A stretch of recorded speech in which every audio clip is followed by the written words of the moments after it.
qué pena que se termina, porque uno nunca concluye los temas, porque es mucho lo que hay que aprender de Eladio, compartir con Eladio y oír de Eladio. Por cierto, Eladio, yo te quiero presentar a propósito de país, a propósito de temas políticos y a propósito de panorama político, este video de 1 minuto. A ver qué aprendemos de él. Ustedes no pueden permitir de nuevo que nos hagan lo que hicieron el 18 de febrero. No pueden permitir que le instalen una carpa frente a un centro de votación. Eso es ilegal.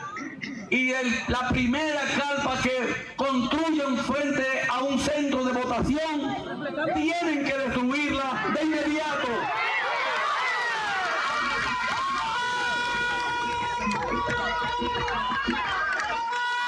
Tienen que organizar comités de defensa al voto. Tienen que organizar comités de defensa al voto. Hay gente que se pasea con vehículos llenos de dinero del Estado, comprando cédulas.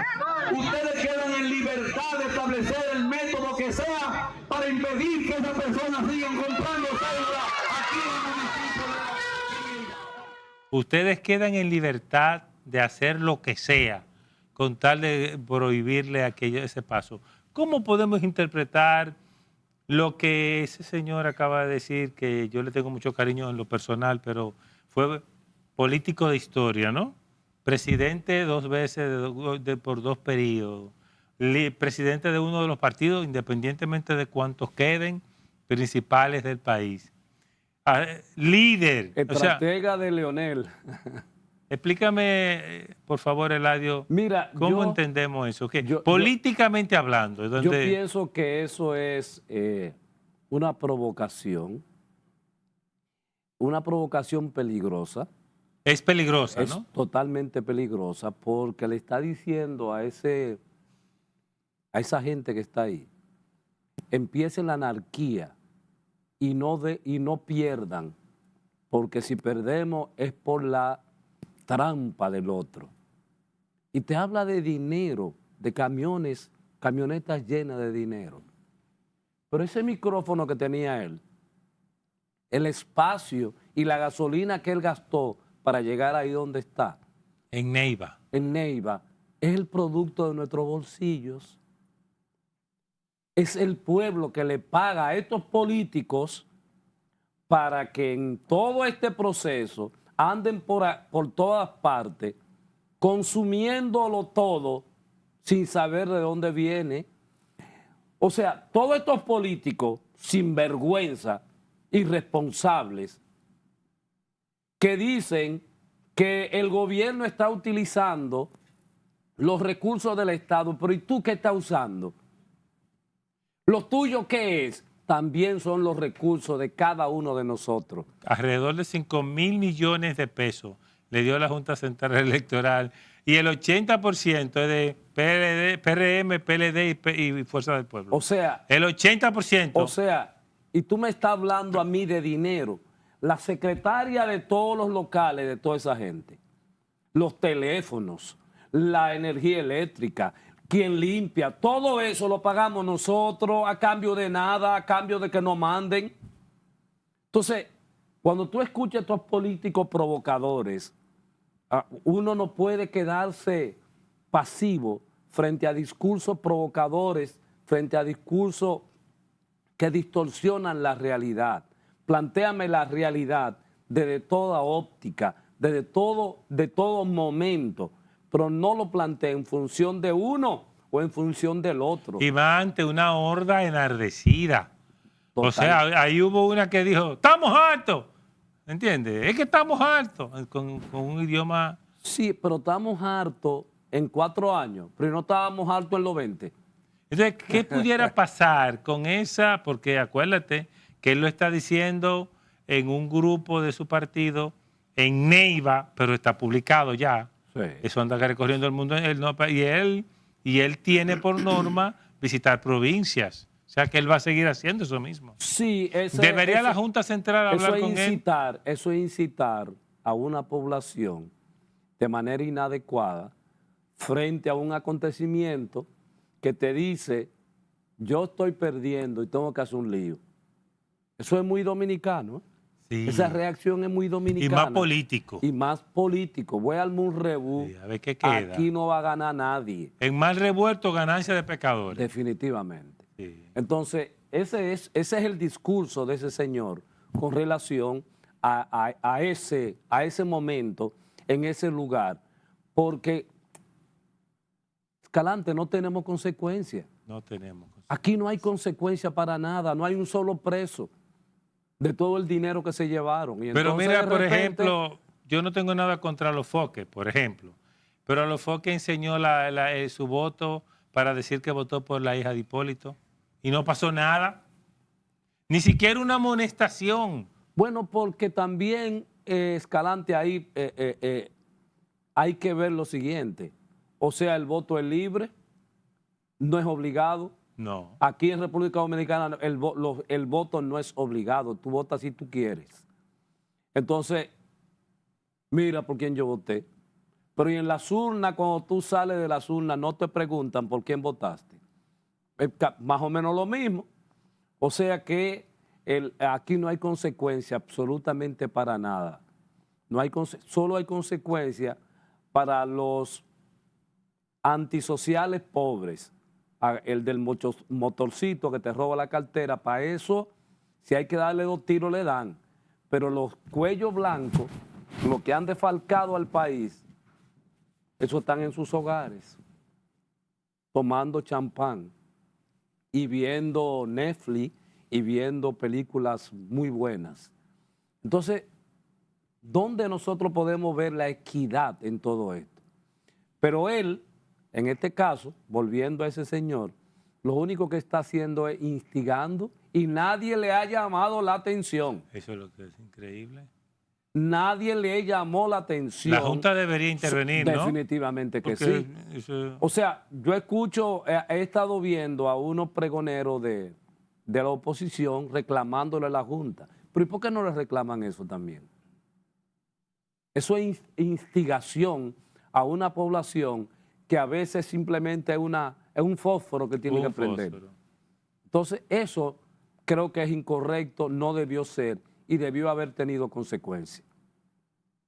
¿Qué refleja esa actitud y esa acción de un líder de esa naturaleza con relación al espectro político? Bueno, ¿Cómo lo podemos extrapolar a lo político general de la Cuando República tú estás en el Dominicana? callejón y no sabes para dónde coger. O sea, prácticamente este político en muy específico sabe que su lucha está perdida y que ese señor que él eligió no era el adecuado para él encontrar el poder, porque habían 5 que estaban también con las mismas condiciones y él prefirió elegir a este, que se vende, dicho sea de paso, se vende como la mansa ovejita. En el Congreso no hizo nada, él simplemente era un super líder en el Congreso. Nadie le ha sacado la historia de qué aprobó él, qué no aprobó él. O sea, en el país lo sabemos todos y sabemos los pasos de cada quien. Entonces no se saca muchas veces porque los políticos también se protegen en momentos determinados. ¿Se protegen? Se protegen porque al final... Ahora quedó claro aquí con el tema de la corrupción, que se protegen, quedó muy claro. Sí. Entonces, él no supo elegir aparentemente al candidato para la presidencia y entonces está dando tumbo y está llamando, rebélense, vamos a tirarlo todo, hagan un rebú, como aquel rebú de la silla del PRD por aquí cerca, ¿no? Sí. Que eran históricas. Sí, así es. Así es. Entonces, ese es el resultado que tenemos de una contienda electoral que, como tú decías, qué bueno que ya faltan apenas 2 semanas para acabar con todo esto. ¿Y cómo tú ves al otro líder, el Leonel Fernández?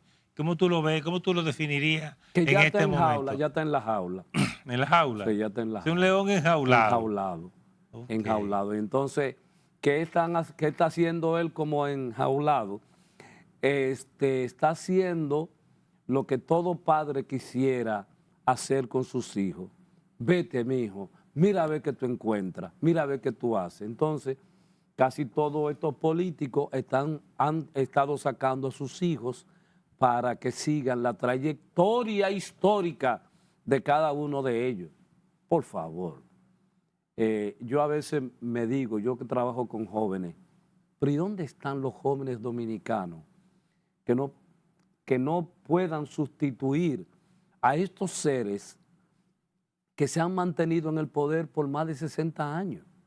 O sea, ¿cómo es posible todavía que nosotros tengamos que seguir escuchando los discursos vacíos de esa gama de personas que prácticamente no han hecho nada por este país y tenemos las mismas carencias de cuando uno nació? Y lo hablo por mi caso y por mi experiencia, porque he tenido la oportunidad de vivir en los tres mundos. Y en este mundo, este tercer mundo, he visto que aquí en República Dominicana nada ha cambiado en términos estructurales, en términos de la salud, en términos de los elementos básicos de la convivencia humana. Y yo siempre repito lo mismo.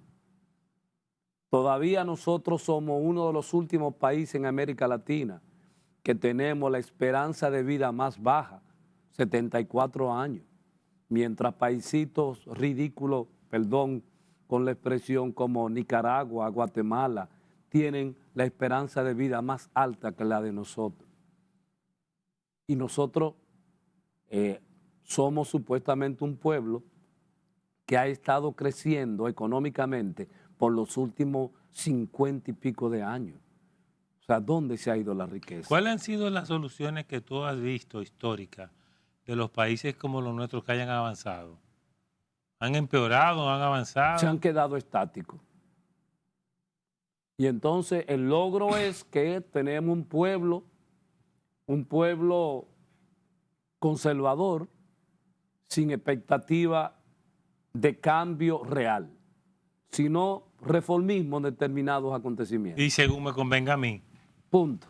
Porque es patológico, dijiste. Sí, señor. O sea, soy yo y yo. Solo yo. Y si sobra después del yo, y casi no puede Bueno, ser. pero ahí lo tenemos. Tenemos que los tres que están terciando, solo ellos. ¿Desde cuándo? Sí. ¿Desde cuándo tú estás escuchando a Leonel? ¿Desde cuándo tú estás escuchando a Danilo? De hace mucho tiempo. A Hipólito de hace mucho tiempo.